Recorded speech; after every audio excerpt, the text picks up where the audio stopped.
guys, good morning. Ayan, grabe. Eto, mainit-init pa. Kakakuha lang ulit natin ng isa pang remittance. Syempre, para sa bagong leader ni Nanay Monet. Ayan, so grabe, no? 35 years OFW from Kuwait.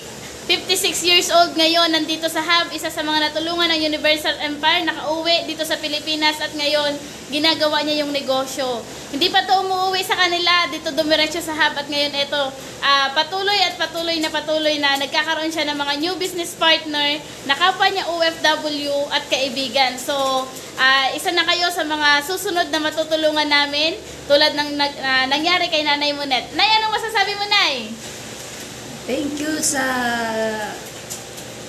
kay Coach Eli na nakatulong sa akin dito sa M Global. And thank you, Universal Empire. Ayan. So, thank you so much, Nay, sa pagtitiwala.